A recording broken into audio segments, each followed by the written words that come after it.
Okay, good morning. Before I start repotting and stuff, like Casti has a spine at the bottom, at the top of the pseudobulb.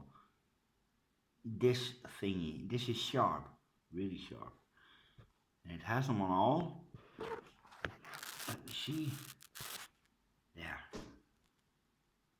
Is that the spine in question? If so, I have two like Castis. Yeah. So, I did these yesterday. Let me get them in flavor. And I also did this one. This one had one damaged root. One. Wasn't a big root system, but it's a small plant. So this one had no dead roots. Had a big root system. I repotted them in bark with a teensy little bit of sphagnum. They're potted tight. And this one, oh, do. This one was absolutely amazing. Uh, it was completely packed inside, and I really had a hard time getting it into the pot. It's not its old pot. I had to make a new one. But yeah, as I say, it was really hard getting stuff around the edges because it was one clump. But really healthy, no dead stuff. The little succulent, still in flower. Yeah, they are going, and it's growing. Rather slow, I might add. But it's wiggled itself in the sand, and it gets a little drip of water every month, I think. Yeah, it's a bit inconspicuous so between the plants, but yeah, that one still needs work. And that one, that's basically no media left. I do that first.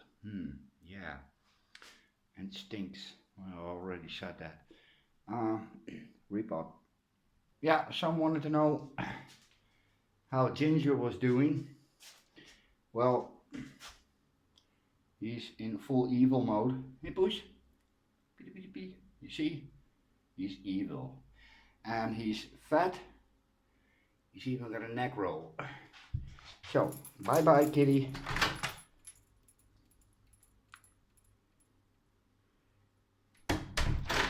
And that's about all I do with for the cat. Oh, and this is what I'm going to do for now. I still have a few to repot and or mount.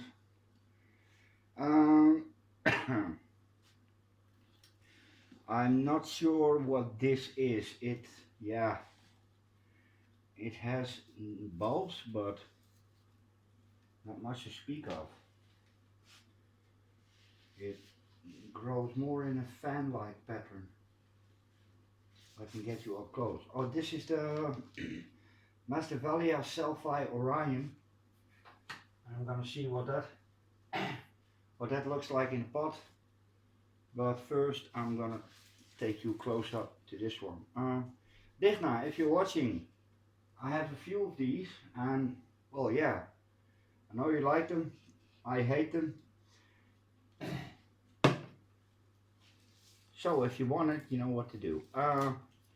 Do do do do do do do do.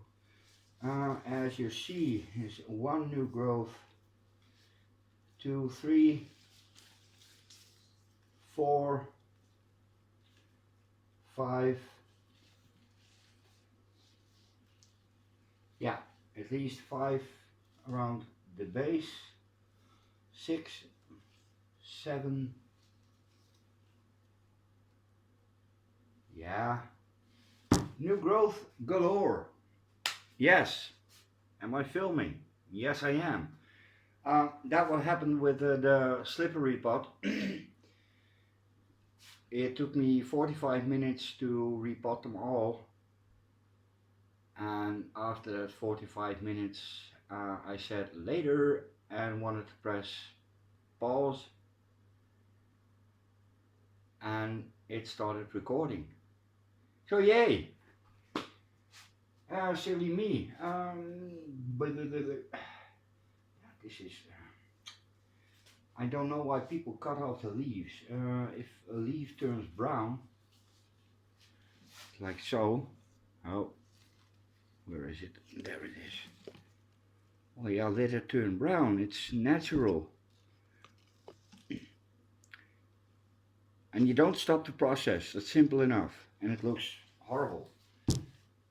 No leaf cutting.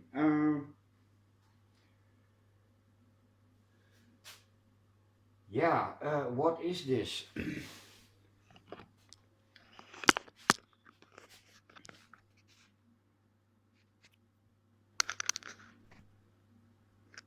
See here that it has those radiated leaves, and that is not something oncidium. So it's not an oncidium. That's what I'm pretty sure. It also does not make bulbs. You see? Oh, here's a good example. There's no bulb. Yeah, teeny tiny one. This is a bulb. Could easily be mistaken for a cane or a leaf.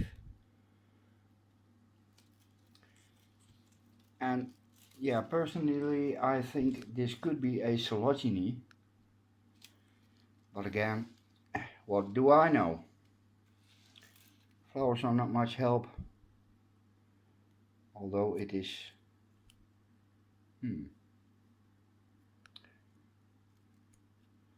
like identifying a dead body. This looks like a coleogyny flower, or now what am I talking about? You don't know shit. Okay,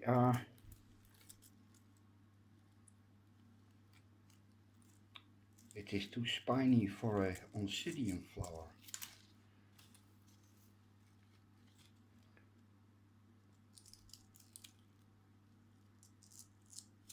Yeah, a dead bud. But again, very, very narrow bulbs, if they can be called that. Oh, so let's see if I can get it out of the pot, because that's what we're here for.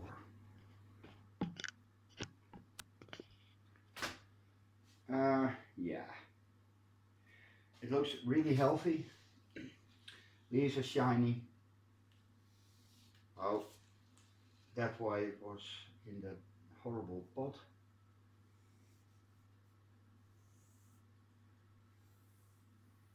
Leaves feel good.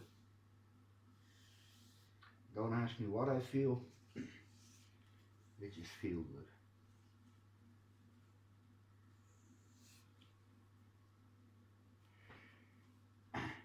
And that was a neighborino. That was another neighborino. And that's the kind of neighborino you don't want to invite in your house. Not because they're assholes, but give them a finger and they chew your arm off. Really. Okay, that's 10 minutes of babbling. Now let's get on with it.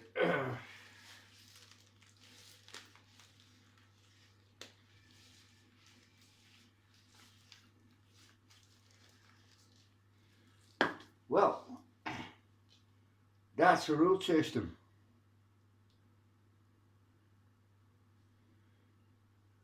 Do I dare use a big word?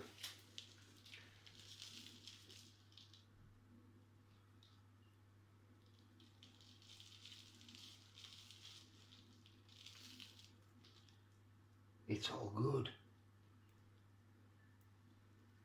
It's all good.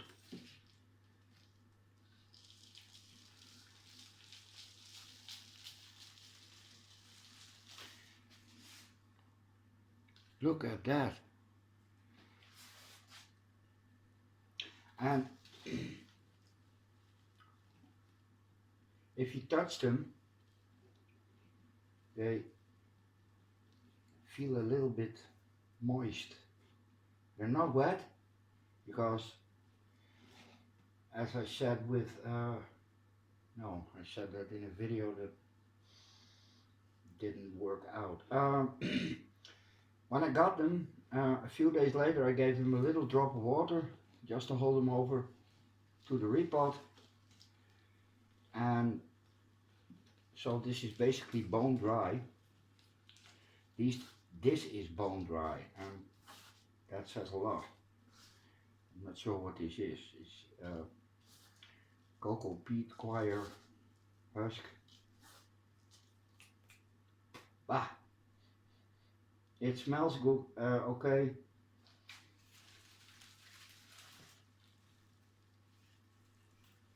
But yeah, they feel cold. And if you have dead roots, papery roots, they don't feel cold and moist. Yeah, this is going to be a lot of work. I think this gets the oncidium treatment. Get a pot as small as possible. Well,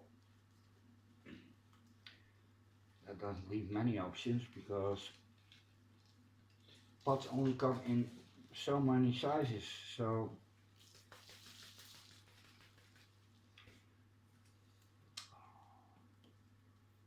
this is absolutely fantastic. Only a few bits that are a bit on the iffy side, but well, I had one of the slippers I did yesterday had this really compacted root ball, open in the middle. They weren't potted in any other media than the ones it stood in, and the slipper had no dead roots, as does this one have, not have. Be careful with the new growth. So yeah, this one has flowered continuously.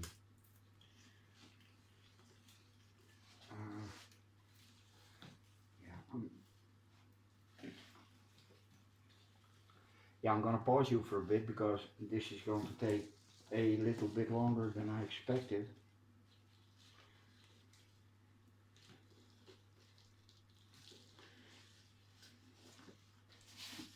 Hold up. Yes. A healthy root system.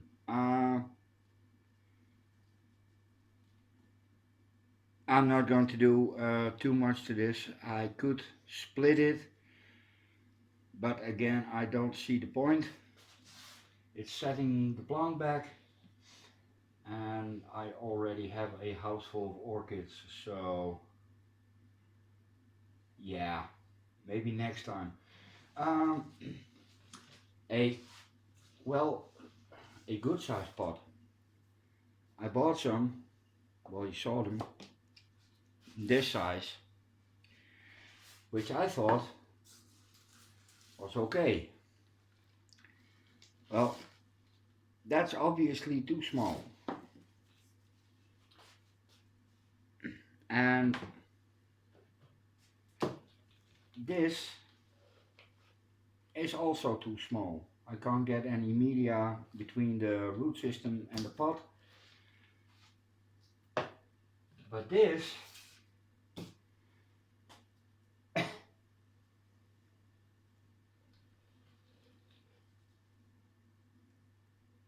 yeah, it's a, whoa, wait a minute. Do I have more? Yes, I have more. Did I press pause? Did I? Yes, I did. Uh, this would be better. Now, why do I say that? I have no idea. So, yeah, this is not going to get, yeah, sorry guys, but really, there's just not enough room. And this one has plenty. So,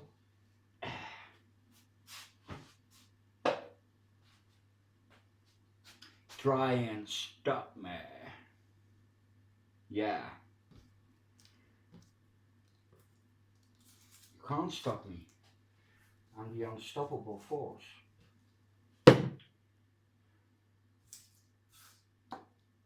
That's the album title of a great album by Agent Steel. Yes. A forgotten speed metal band from the 80s. Really good. But played by crappy production and other record label stuff. Yeah.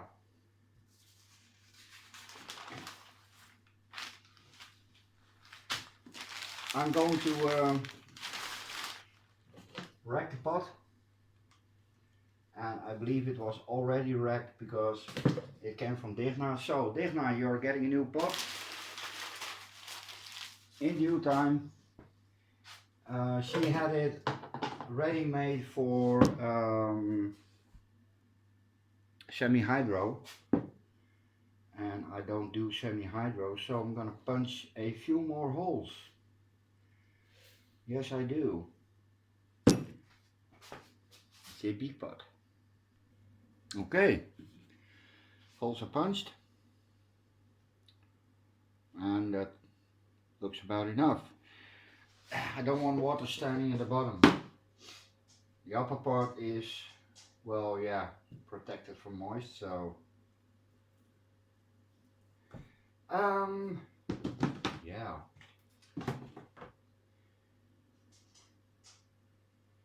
Well, I was just thinking about music, and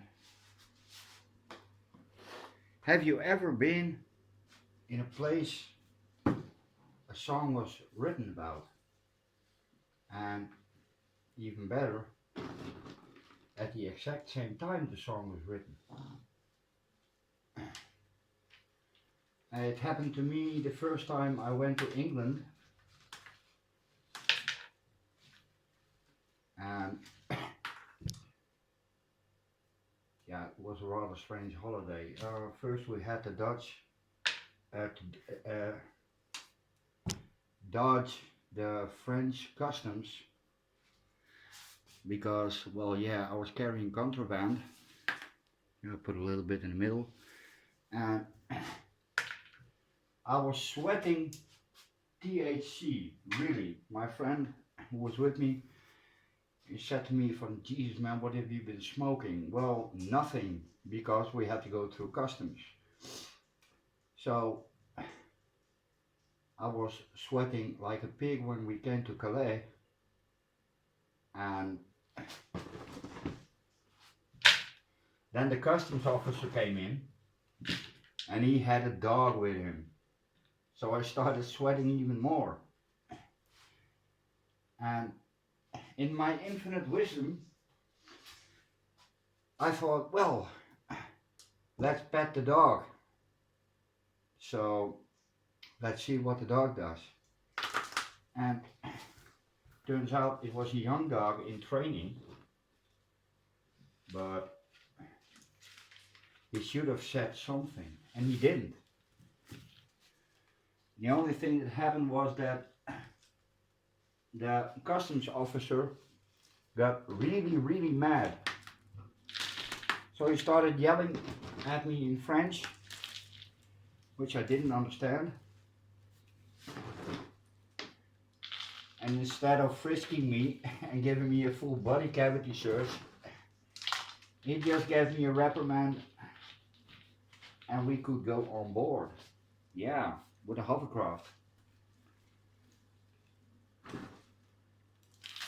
Last year the hovercraft did that. And then we came to London at Victoria bus station. And there's no platform 9 3/4 there. And then we found out how expensive the pound was. £1 was 3 guilders at the moment.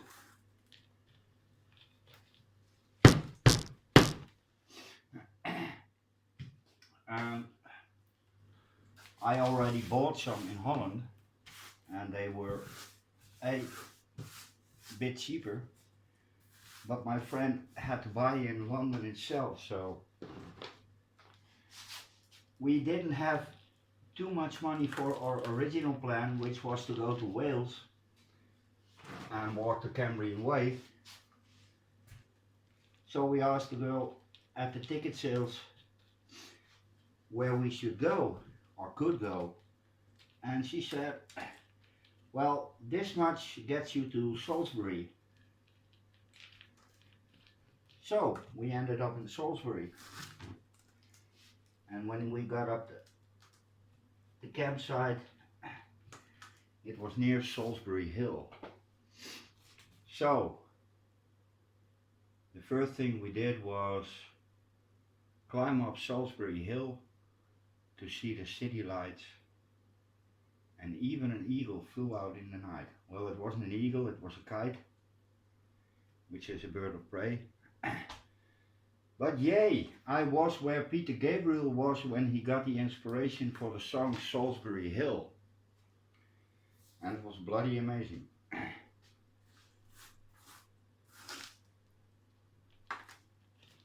So, experiencing a song the best way possible.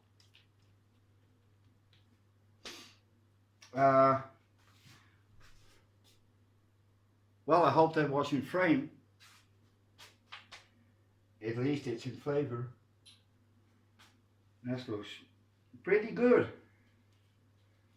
I'm a lot more confident with repotting than I was. Now let the comments flow. What did I do wrong? Next up, because I'm not finished with my story yet.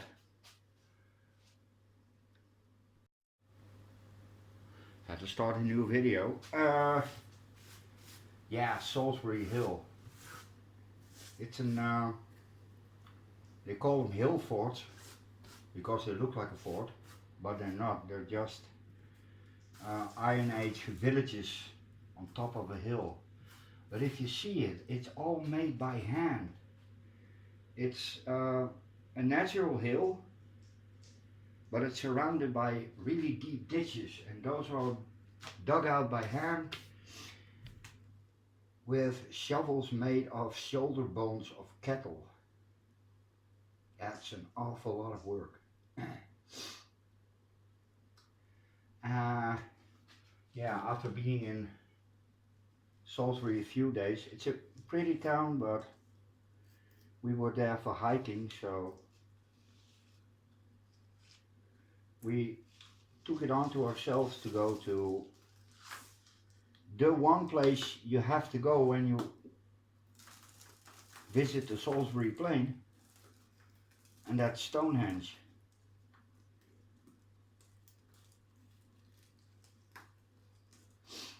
So we walked for a day in what was the warmest summer on record. it was 37 degrees, and that's really warm, especially when you carry a 40-pound pack. Ooh, this one needs a little bit of work.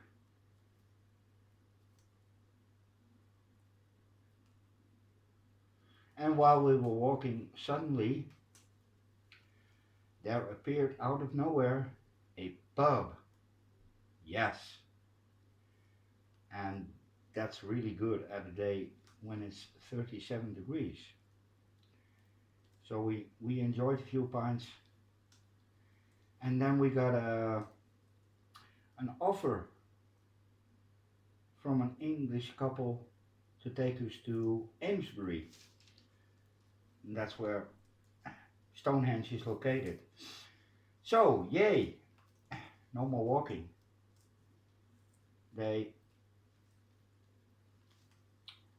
What to do?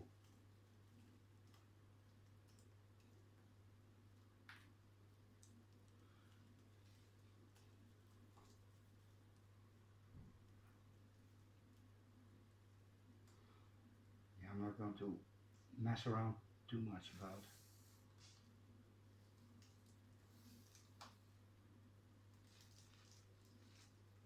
But Amesbury, we got there in the early evening, and we pitched our tent in along a small piece of woodland that's still there. And every time I see a documentary about Stonehenge or old stuff in England, I can see that little tiny patch of forest. Hey, that's where I was. And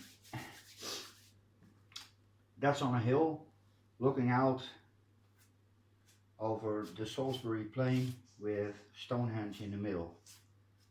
It's about half a mile from where we were to Stonehenge, and it was packed with people.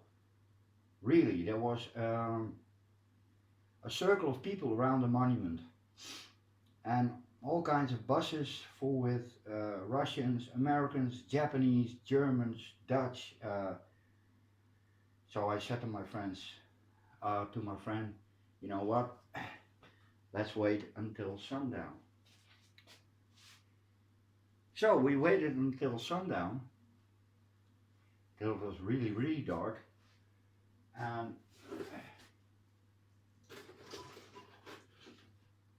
we went to Stonehenge at night. Yeah. And in order to get to Stonehenge itself, you need to cross the road. The A303, I think. Yeah. And it's not a really busy road, but they drive on the wrong side in England. And I already got hit by a car almost 3 times because of that.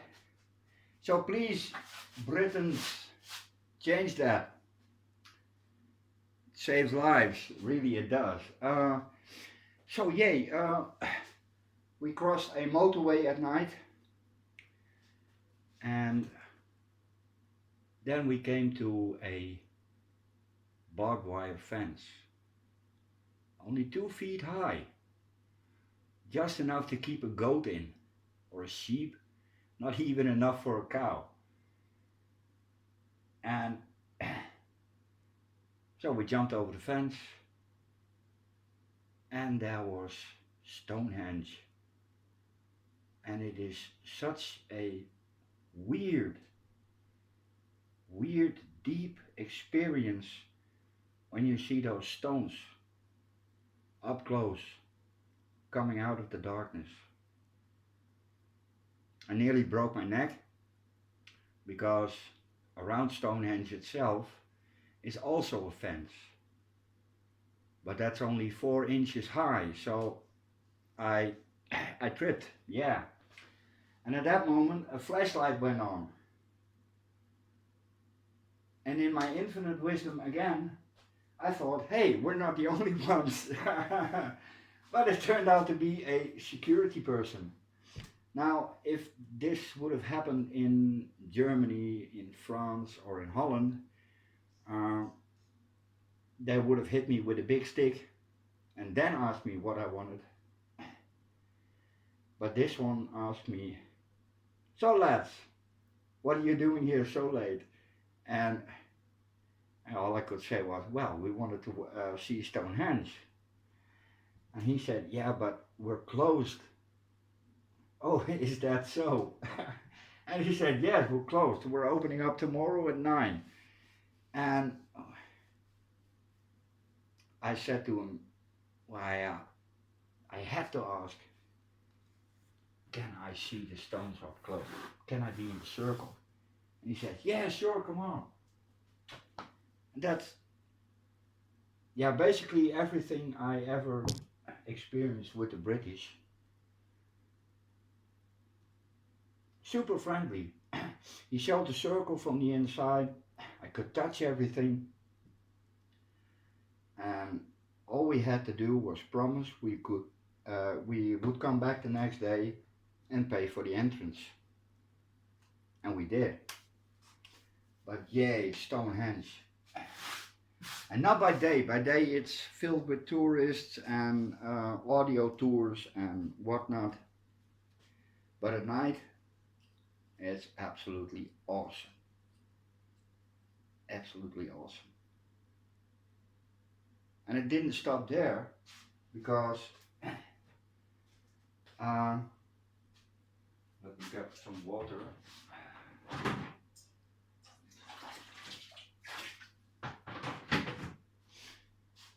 The day after that we went to Avebury. And Avebury is, well, yeah, open to the public 24 hours a day. And it's even larger than Stonehenge. In fact, it's so large, there's a road running through it, and there's a little village inside it. The village of Avebury. And next to that, you have Silbury Hill, which is the largest man-made mount in England. And that's where I saw my first crop circle. And that was also the moment I stopped talking about crop circles, because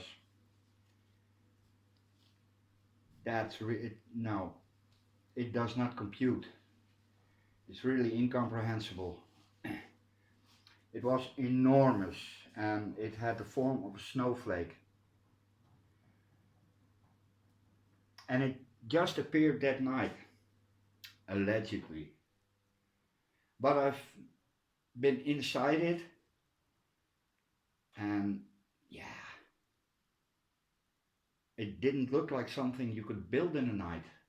Yeah.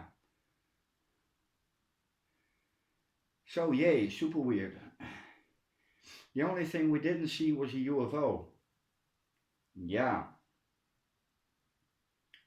And the next day we had to go back because, well, yeah, money ran out. And yeah, money ran out. So we went back to London with a small bus, and we missed, we had to go to Dover, and we missed that. So we stayed at a enormous youth hostel, Euro Towers. And we met a really strange Italian guy that was there as a jazz singer. And that's the only place we had to use a water filter. The whole week we drank from streams and ponds, nothing wrong, and we came in London. And I said to my friend when we saw the Thames, I said, "Do you know we have to drink that water?" And what came out of the faucet didn't look that healthy, so we filtered everything we drink or drank in London. Except for the very cheap Stellas they had in the basement that night, because there was also a rave. Yes. as I said, it was a very pleasurable holiday. Selfie Orion. Yeah, that looks about right.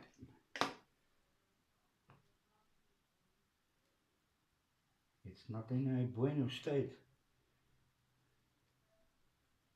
I'm not going to fiddle around with it too much.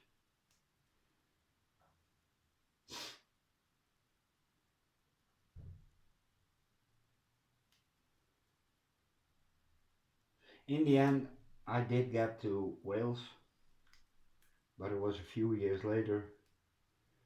And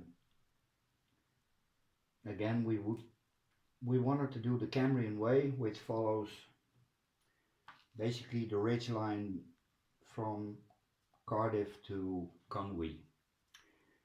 It's 274 miles. Goes through the Black Mountains, Brecon Beacons, and Snowdonia. But just before Brecon Beacons, I fell off Sugarloaf and injured my foot. Yay. So by the time we got out of the Black Mountains, I couldn't walk anymore. And a very, very friendly farmer took me down from the mountains to the town of Craighowell. Yeah, it was fun. I cried like a little girl because I didn't want to go home. My brother, who was with me, is walking so fast in the mountains. So I lost him. But he came back and he had seen a farmer, so I ended up in the back with 2 backpacks and 4 sheep. And that was actually 5 sheep because my last name is the Dutch word for sheep. Yes, now you know. And knowing is half the battle. So yay! Brought down from the mountains by a farmer from Craighowell. And again, the first thing that happened when I got off the back of his car: do you want tea? Do you want anything to eat? Is there anywhere you are supposed to be? Can we make a call? Super friendly.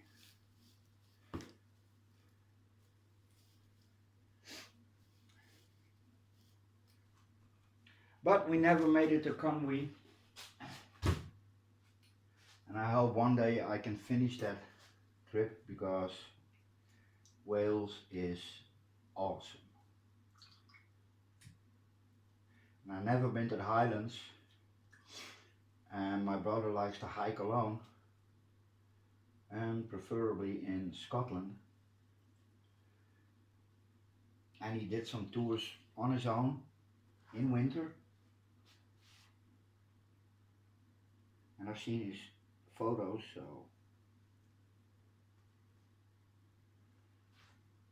yeah, Britain is the place to be.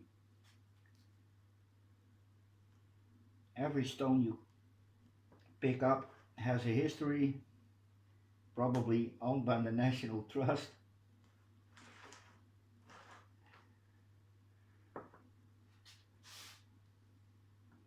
And it's closer than America because, well, yeah, America the beautiful.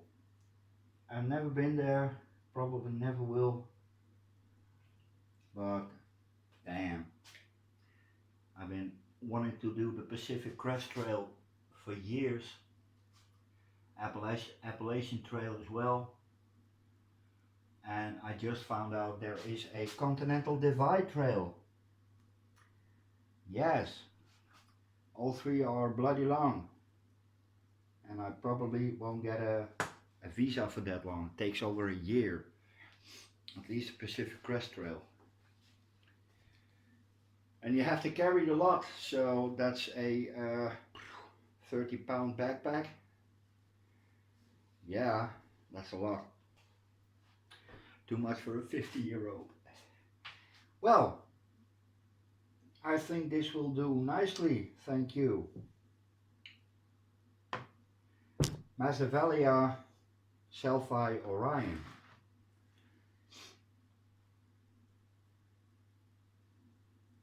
There we go, and a tag. And now let's see how the video turned out to be. Later.